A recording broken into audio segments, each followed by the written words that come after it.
Bonjour et bienvenue dans Le Bruit des Pages, le podcast qui vous parle de lecture sans fioriture. La fin de l'année approche, on est toutes et tous un peu sur les rotules. Heureusement, on va s'offrir ensemble un petit moment détente et lecture avec ce nouvel épisode. Salut Catherine, comment ça va ? Bonjour Marine, écoute, ça va super, merci. Moi, tu sais, avec le retour du soleil et de la chaleur, je suis toujours pleine d'énergie. T'as bien de la chance, moi c'est plutôt le contraire, mais heureusement, les vacances arrivent bientôt.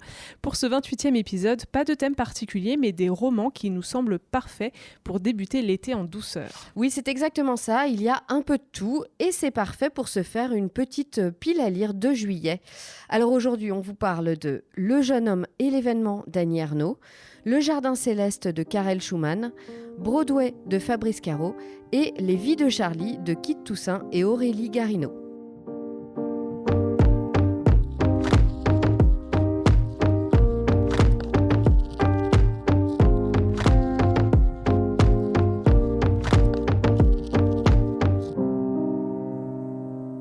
Nous n'avons jamais parlé des livres d'Annie Ernaux dans le podcast, pourtant elle a obtenu le prix Nobel de littérature en 2022. On se devait donc de se plonger dans son œuvre un jour. Voilà, l'erreur est réparée. Évidemment, il a fallu faire du tri parmi la longue bibliographie de l'autrice et notre choix s'est porté sur un de ses romans les plus récents et sur un de ses plus emblématiques, des romans plutôt intimes, Le jeune homme et l'événement. Vous trouverez Le jeune homme chez Gallimard et l'événement en poche chez Folio. Dans Le jeune homme, Annie Ernaux raconte une relation vécue avec un homme de 30 ans de moins qu'elle. Une expérience qui la fit redevenir, l'espace de plusieurs mois, la fille scandaleuse de sa jeunesse. Dans l'événement, la narratrice plonge dans ses souvenirs plus de 30 ans en arrière, en janvier 1964, au moment de son avortement clandestin. S'il semble lointain, le souvenir n'en est pas moins indélébile. À la fois égarée et démunie, pendant 2 mois, la jeune femme d'alors a caché sa grossesse à tout le monde avant de trouver une faiseuse d'ange qui l'aidera à avorter. Pour la petite histoire, Le jeune homme m'a été offert par mon Secret Santa du boulot. Marlène, je sais que c'est toi. Et quelques jours plus tard, on m'a offert un recueil d'écrits de Annie Ernaux pour Noël. Je crois qu'on peut dire que l'univers m'envoyait un signe pas très subtil qu'il était temps de me replonger dans Annie Ernaux. Alors je dis me replonger parce que j'avais lu La Place au lycée. C'était notre prof d'économie sociologie qui nous avait conseillé de lire ce roman pour son analyse des classes sociales. C'est un roman qui parle de l'ascension sociale de ses parents d'ouvriers à petits commerçants et ensuite du fossé qui se creuse entre ses parents et elle alors qu'elle va commencer des études supérieures. Et c'est vrai que c'était vraiment très très intéressant pour le côté sociologique, analyse des classes sociales. Alors c'est drôle, moi aussi j'ai découvert Annie Ernaux avec La Place, mais par ma prof de littérature. Même si, à vrai dire, je m'en rappelle plus très bien dans le détail, j'en garde quand même un bon souvenir. Moi, j'avais très envie d'approfondir son œuvre parce qu'en grandissant, je me suis quand même rendu compte qu'elle abordait des thèmes féministes qui me sont chers. Et donc, j'étais curieuse de lire sa plume 15 ans après mon premier Annie Ernaux. Ouais, tu vois, moi aussi, un petit peu plus de 15 ans, mais pareil. Et donc, en effet, des années plus tard, c'est une des choses que moi aussi, je trouve passionnante dans l'œuvre d'Annie Ernaux. Ce regard sur la société, ce côté très sociologique de ses textes et évidemment son engagement féministe dont tu nous parlais. Ce sont des choses qu'on retrouve d'ailleurs autant dans Le jeune homme que dans l'événement, qui sont tous les deux des autobiographies, mais dans lesquelles Annie Ernaux reste, je trouve, très neutre. Ou plutôt peut-être on peut dire qu'elle a un regard sans jugement sur elle-même et sur son histoire. Elle ne cherche ni à embellir ni à exagérer le côté romanesque, ce que je trouve quand même très bien, très intéressant. Ouais, je suis d'accord. Finalement, elle relate les faits, elle les décortique. Dans l'événement, par exemple, elle fait beaucoup d'apartés, des petits paragraphes entre parenthèses pour commenter des scènes qu'elle vient de nous raconter. Et de son expérience personnelle, on tire des enseignements universels. Annie Ernaux, elle parle d'elle-même pour mieux parler de la société. Oui, c'est ça. Et je pense que c'est d'ailleurs ce qui fait son succès, cette capacité d'introspection qui lui permet aussi de parler de la société. Dans Le jeune homme, par exemple, cette parenthèse avec cet étudiant qui pourrait juste passer pour une simple passion amoureuse lui permet de pointer du doigt le regard de la société sur les femmes qui sortent ou qui sont en couple avec des hommes beaucoup plus jeunes. Ça dit quelque chose de la société forcément. Et donc, elle part de l'intime, comme tu le disais, pour aller vers l'universel. Ouais, et d'ailleurs, elle parle de auto-sociobiographie pour évoquer son œuvre. Et je trouve que cette expression, elle décrit vraiment bien son style. D'ailleurs, c'est un hasard peut-être total, je ne sais pas, mais il se trouve que ces 2 textes sont intimement liés, puisque la relation d'Annie Ernaux avec ce jeune étudiant rouennais lui rappelle sa propre vie d'étudiante et l'expérience de son avortement clandestin à l'époque. Et c'est suite à sa relation amoureuse avec le jeune homme donc qu'Annie Ernaux décide de reprendre la plume pour donc raconter l'événement. Donc il y a une sorte de boucle entre ces 2 romans, donc c'est marrant qu'on les ait choisis tous les 2. On les a très bien choisis. Voilà, c'était c'était complètement fait exprès en fait. Mais non, faut reconnaître, voilà, on a du talent malgré nous. Voilà, c'est ça. Bon, moi, j'ai pas lu l'événement, mais bien sûr, je connais l'histoire. Et en effet, elle y fait clairement référence dans Le jeune homme. C'est assez étrange la façon dont ces 2 périodes de sa vie sont liées. On a le sentiment que la jeune Annie Ernaux rencontre l'adulte, la femme de 50 ans, qui maintenant couche avec un homme qui a plus ou moins l'âge qu'elle avait quand elle a avorté. Ouais, tout à fait. Les 2 textes d'ailleurs sont très courts. Le jeune homme, c'est carrément même pas 30 pages, je crois. Ouais. Mais ils sont très efficaces. Il suffit de quelques pages à Annie Ernaux pour faire passer son message et nous faire ressentir ses réflexions, son introspection. Moi, j'ai beaucoup aimé l'un comme l'autre parce que, évidemment, les 2 touchent à des sujets qui m'intéressent beaucoup, l'avortement, la sexualité des femmes et toutes ces normes qui contraignent les femmes. Oui, je suis d'accord. C'est vrai que même si c'est très court, chaque phrase a son importance, sa poésie, et elle arrive à exprimer en peu de mots des ressentis ou des sentiments que j'ai trouvé très forts. Ça fait un peu partie des textes où tu sais, tu as presque envie de noter chaque passage parce que vraiment ça résonne en toi d'une certaine façon et tu as envie de les garder en mémoire. Ça te parle, quoi. Exactement. Ouais. Je trouve que dans les 2 textes, elle insiste quand même beaucoup sur les différences de traitement entre hommes et femmes. Dans Le jeune homme, elle parle du regard des autres sur sa relation avec ce jeune homme, un regard souvent surpris, voire désapprobateur, qui évidemment n'existerait pas dans l'autre sens. Et dans l'événement, elle montre la difficulté pour une jeune femme à l'époque de pouvoir choisir pour elle-même, pour son corps, face à des hommes, en l'occurrence des amis, des médecins, etc., qui lui imposent des choix.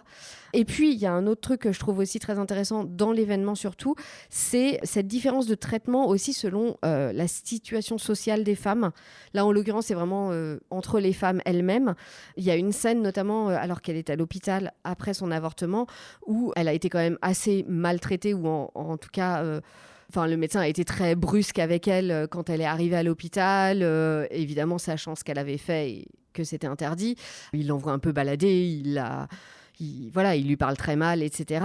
Et le lendemain, il apprend qu'elle est étudiante en fait, que donc elle est d'un statut social un peu plus élevé. Il pensait qu'elle était une ouvrière. Ouais. Et en fait, il se sent hyper mal de l'avoir maltraitée et de lui avoir mal parlé. Et limite, il lui dit « mais vous auriez dû le dire ». Que vous étiez étudiante, j'aurais été plus sympa avec vous, quoi. Ça veut tout dire. Ce qui est hallucinant, je trouve. Ouais. Mais pas étonnant. Mais pas étonnant. Et je pense qu'on peut encore retrouver ce genre de traitement, même selon le statut social des gens, d'ailleurs sûr. Des femmes ou des hommes. Mais vraiment, je lisais ça et j'étais là, genre, mais c'est incroyable, quoi. Enfin, Et bon, en même temps, sur l'avortement et l'accès à l'avortement, alors qu'il était interdit, clairement, le statut social jouait, parce que clairement, les femmes de la bourgeoisie ou de la haute société avaient moins de difficultés à y avoir accès. Oui, et puis elles avaient certainement accès surtout à des médecins ou à des femmes qui faisaient ça de façon peut-être mieux, parce que plus cher, etc. Enfin voilà, ou juste d'aller dans les pays où tu pouvais le faire. Où tu pouvais aussi le faire, exactement. Parce que voilà, une ouvrière ne pouvait pas forcément faire. Exactement. Ouais.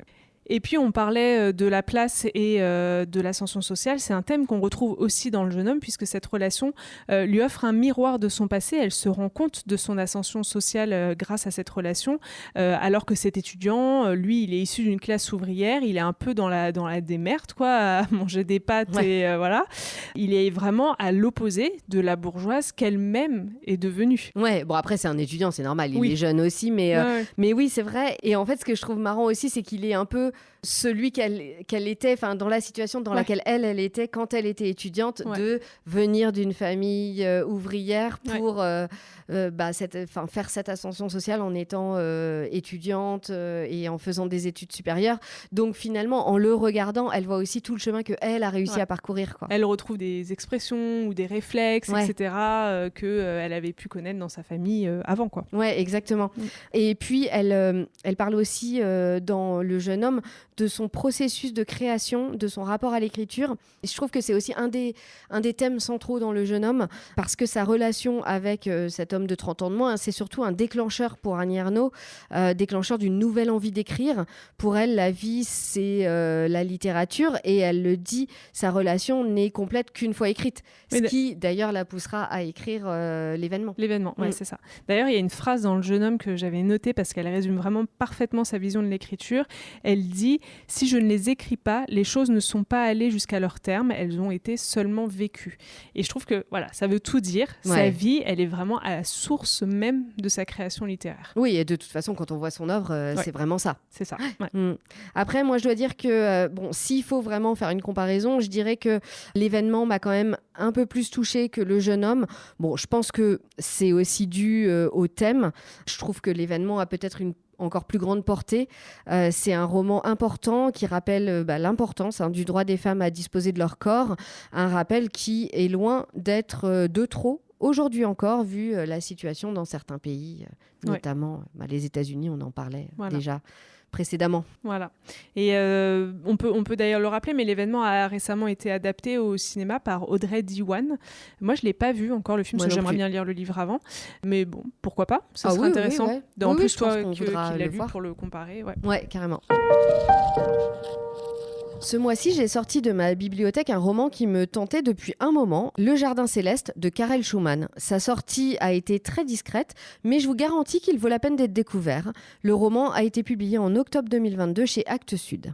En 1937, Nicolas, jeune homme sud-africain venu étudier dans une université britannique, est invité à passer l'été avec la famille d'un camarade dans la campagne anglaise.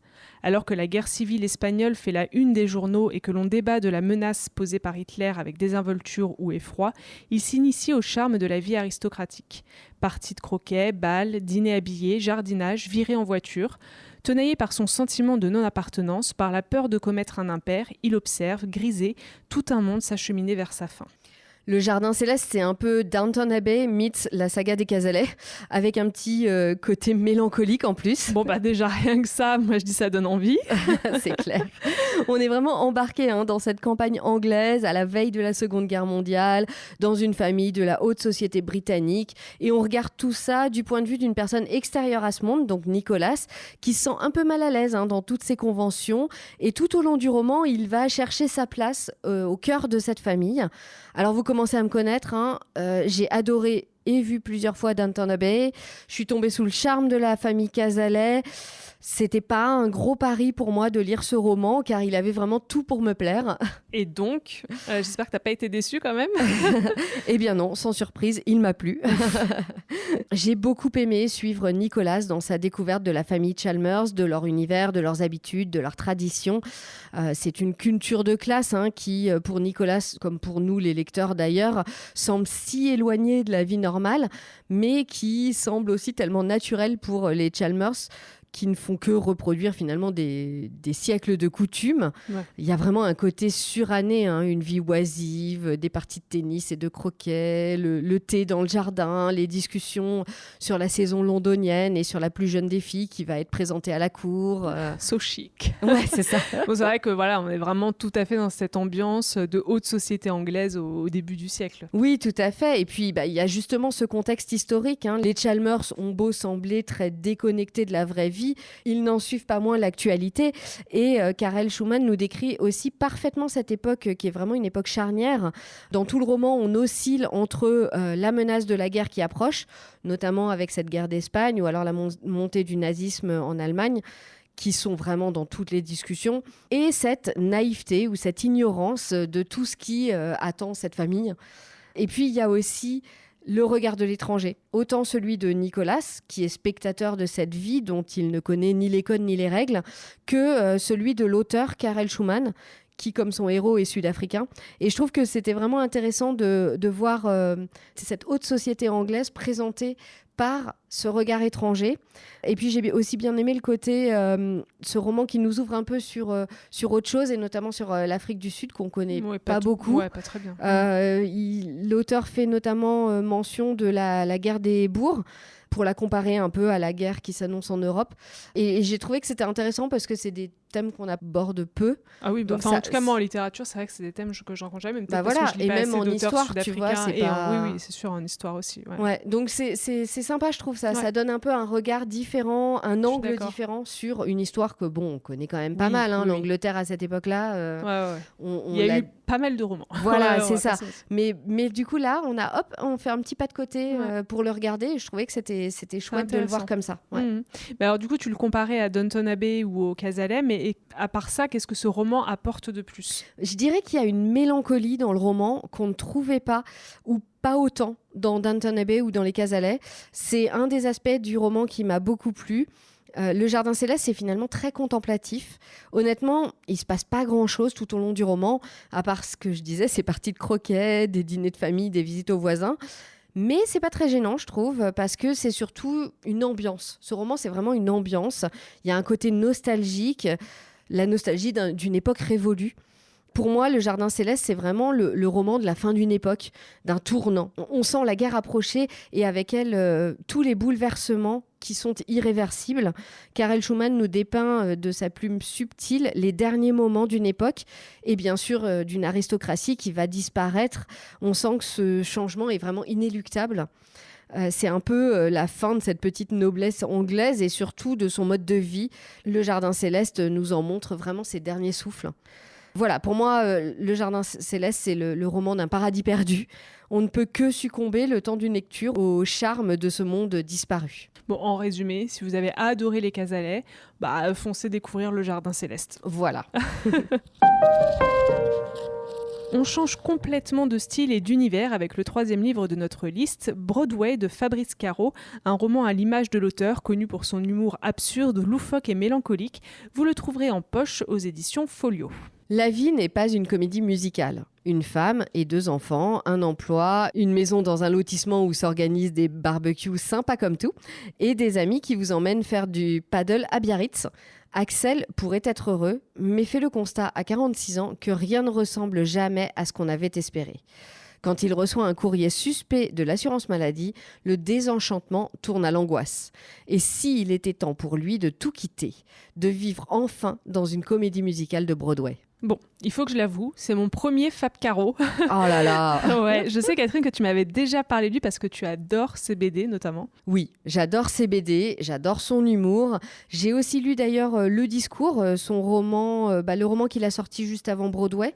Et c'est vrai qu'on retrouve cet humour autant dans les BD que dans ses romans. Voilà, du coup ça m'a donné envie de découvrir cet auteur et cet humour. Alors pour être honnête, moi je l'ai écouté en livre audio. De temps en temps j'aime bien, surtout quand c'est des livres courts comme ça, quand je vais pas me lancer dans des essais en livre audio, mais je trouve que c'est un format qui est sympa aussi. Ouais, moi je le fais pas souvent, j'avoue, mais j'aime bien aussi, surtout dans la voiture, pour les longs voyages. Ouais, alors surtout si vous êtes malade dans les transports. Ouais, c'est ça. Comme moi. Ou que vous avez besoin de rester éveillé quand vous conduisez. Par exemple, voilà. Bon, alors pour moi, ça marche très bien. Voilà, une de plus. Moi, je sais pas si vous êtes adepte, dites-nous sur Insta si vous avez l'habitude d'en écouter et si oui, plutôt quel genre. On est un peu curieuse. Ouais. Pour en revenir à Broadway quand même, c'est vraiment un livre qui est très étrange, qui aurait pu finalement être aussi mis dans l'épisode précédent sur nos livres absurdes. Sur les livres déroutants. Voilà, ouais, j'y ai pensé en le lisant. C'est vrai qu'il y a un côté très absurde, très déroutant. En tout cas, au début, on a l'impression que ça part un peu dans tous les sens. Donc on suit l'histoire de cet homme, Axel, la bonne quarantaine, père de famille, profil assez basique, dirons-nous. Et ce narrateur va nous emmener dans ses réflexions sur la vie, le couple, la famille, le quotidien. Et tout part d'une lettre de l'assurance maladie qui l'invite à faire un dépistage pour le cancer colorectal. Très glamour. Il y a toujours un petit élément très glamour. Voilà, bon, du coup, on est d'accord, c'est à la fois absurde et très commun. Ouais. C'est un peu la force et le talent de ce roman et peut-être de Fabrice Caro de tourner en dérision nos vies, nos habitudes, de s'en moquer. Le narrateur ne prend vraiment rien au sérieux, que ce soit son rôle de père, de mari, et il se débat un peu avec ce quotidien fait de convenances et de non-dits, on va dire. Ouais, moi c'est ça que j'adore chez Fab Caro. Il prend toujours des situations super banales en fait et il en extrait l'absurde pour en rire. Et en même temps, il y a toujours un petit côté où on se dit ah oui quand même. Ça fait un peu réfléchir. Ah quoi. oui, ça fait cogiter, ça c'est clair. Et puis il y a forcément des situations auxquelles vous allez vous identifier. Il y a le voisin envahissant qui ne manque pas de vous rappeler que c'est votre tour d'inviter pour l'apéro. La prof qui vous convoque parce que votre fils a un comportement qui laisse vraiment à désirer. Ou alors, t'as aussi le couple d'amis qui essaie de vous convaincre que si, allez faire du paddle à Biarritz cet été tous ensemble, ça va être génial. D'ailleurs, voilà. Marine, pour les vacances... J'ai rien dit. Ouais, c'est vrai que moi, je trouve que Fab Caro, il a vraiment un don pour ces galeries de personnages dont il se moque gentiment. D'ailleurs, c'est un truc qu'on retrouve quand même beaucoup dans ses BD. Je pense notamment à Zai Zai Zai Zai, qui est de loin ma préférée, et à Moins qu'hier et plus que demain, qui est ma deuxième préférée. Et dans le discours, il y avait ça aussi, on y suivait les réflexions d'un quarantenaire déprimé. Ça vous parle ouais, attention. Qui apprend lors d'un déjeuner de famille qu'il doit écrire un discours pour le mariage de sa sœur. Et pareil, il y avait dans le déjeuner de famille, il y avait tous les personnages, les membres cliché, de la famille ouais. un peu clichés, dont il en profitait évidemment pour s'en moquer. Voilà. C'est vrai qu'on reste totalement dans ce principe aussi de monologue intérieur dans Broadway. L'humour vient du décalage entre ce que dit le personnage et ce qu'il pense vraiment. Ce roman, c'est un peu un ensemble de scénettes, toutes plus farfelues les unes que les autres. Parfois c'est très drôle, parfois un peu moins, parce qu'il y a quand même un côté un peu pesant aussi dans ces situations qui sont vraiment une source d'angoisse pour ce personnage qui va chercher à échapper à son quotidien en s'inventant une autre vie. Au fond, on est un peu tous Axel et c'est ce qui donne aussi une touche de mélancolie à ce roman. On se sent tous un peu enfermés dans notre quotidien, on se sent tous obligés de sourire à notre voisin quand on le croise, ou on est aussi paniqué à l'idée de voir nos vies nous échapper. Ouais, c'est vrai qu'il y a toujours un côté un peu mélancolique dans l'œuvre de Fab Caro. Même si c'est très drôle, tu peux rire aux éclats et absurde. Tu ris jaune. Ouais, parfois il y a un petit peu ça. Ouais. Ouais, je me reconnais un peu, quoi. Ouais. C'est pour ça. Je pense que Broadway, c'est un roman qui est un peu doux amer sur la crise de la quarantaine ou la crise existentielle. On l'appelle comme on veut parce qu'après tout, il n'y a pas d'âge pour remettre sa vie en question. Ça n'a pas été un coup de cœur, peut-être parce qu'il y a un côté un peu répétitif par moment, mais j'ai quand même passé un bon moment de lecture. Je dirais que Broadway, ça a été une découverte intrigante, originale, et moi, j'ai bien envie de lire ces BD. Et comme, du coup, j'ai Zai Zai Zai Zai chez moi, je commencerai par celle-ci. Et vas-y, fonce.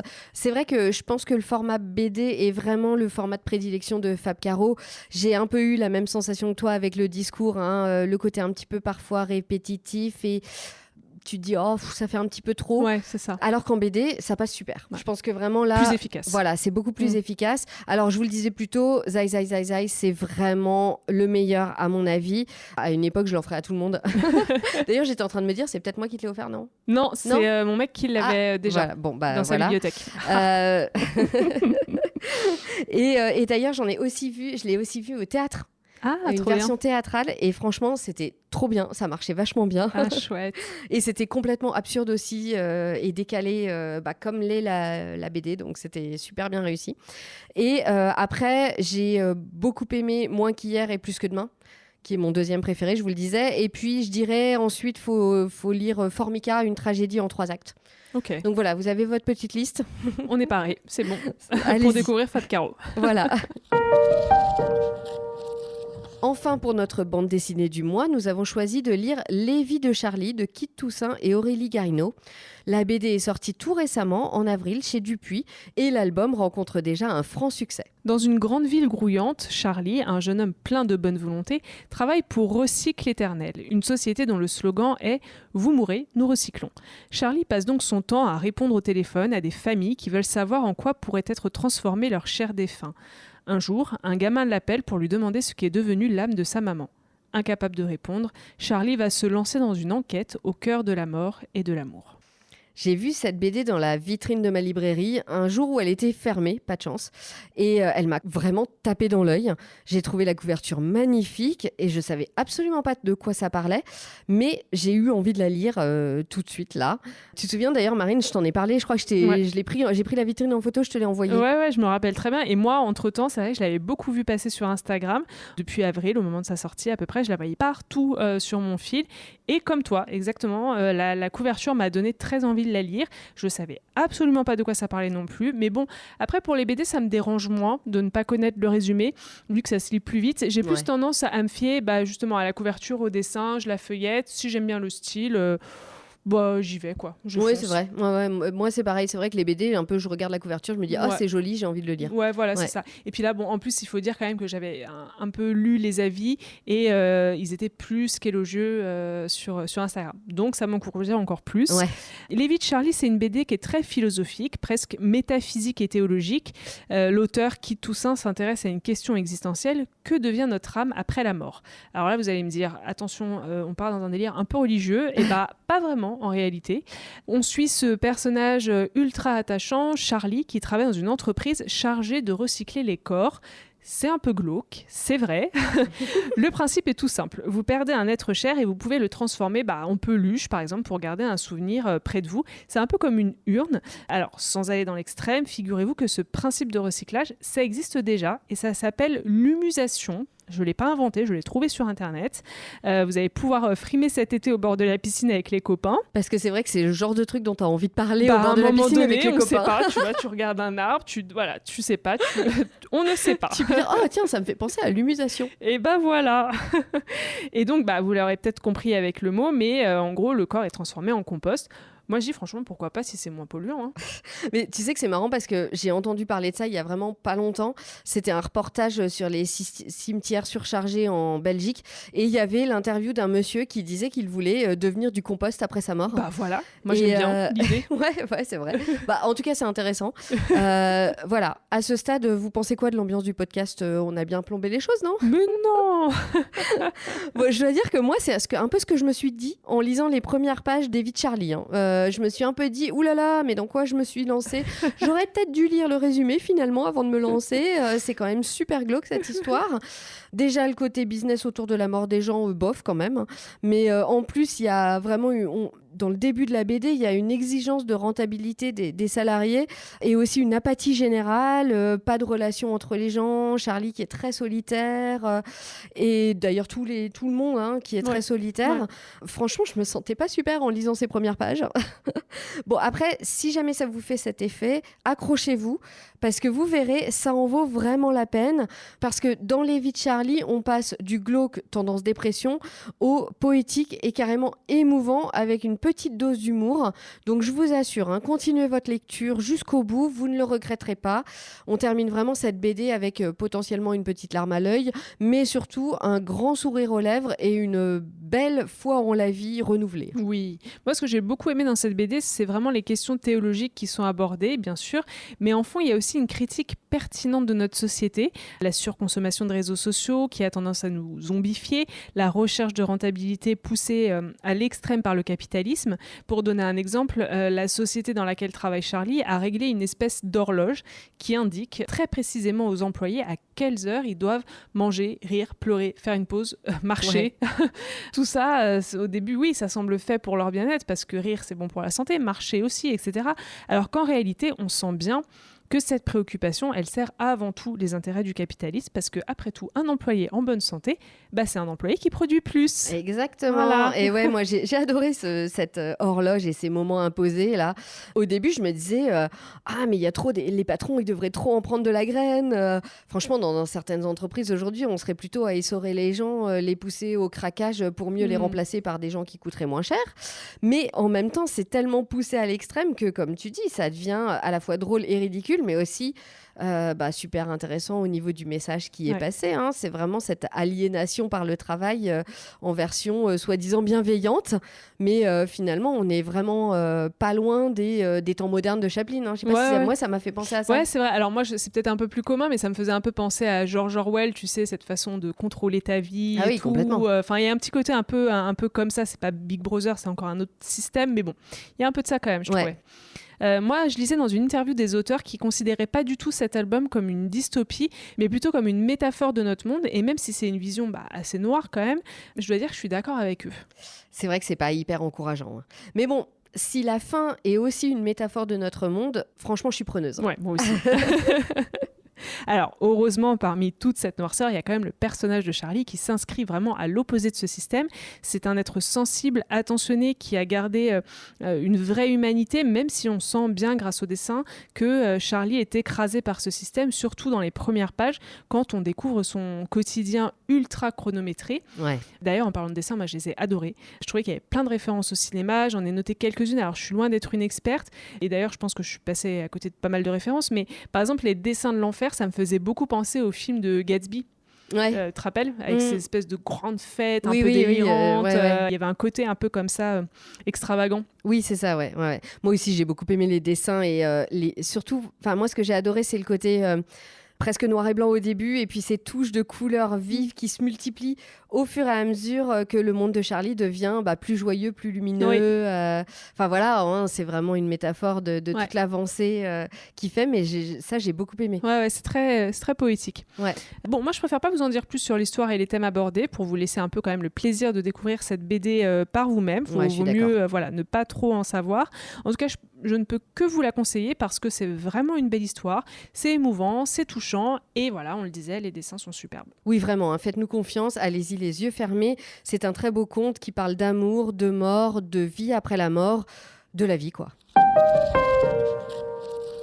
Cet épisode touche à sa fin. On espère que notre sélection vous a plu.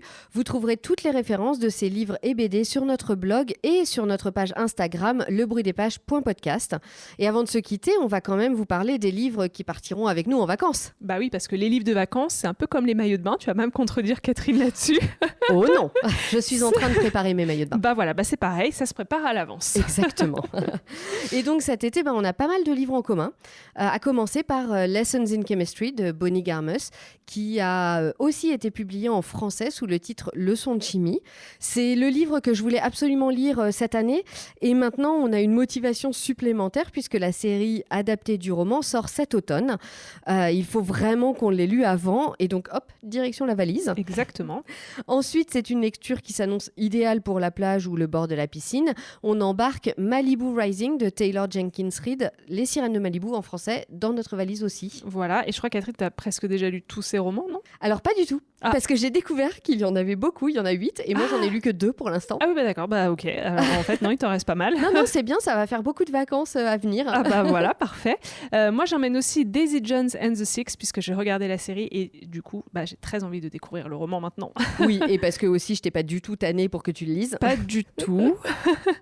Et puis de mon côté, j'aimerais bien lire aussi Le Festin de Margaret Kennedy et Le Gang des rêves de Luca Di Fulvio, qui me semblent être 2 romans vraiment parfaits pour l'été. Et toi, Catherine ? Ça a l'air trop bien. Moi, je vais aussi continuer dans mes bonnes résolutions de l'année. Il y avait notamment avancer dans les sagas que j'ai commencé depuis un moment.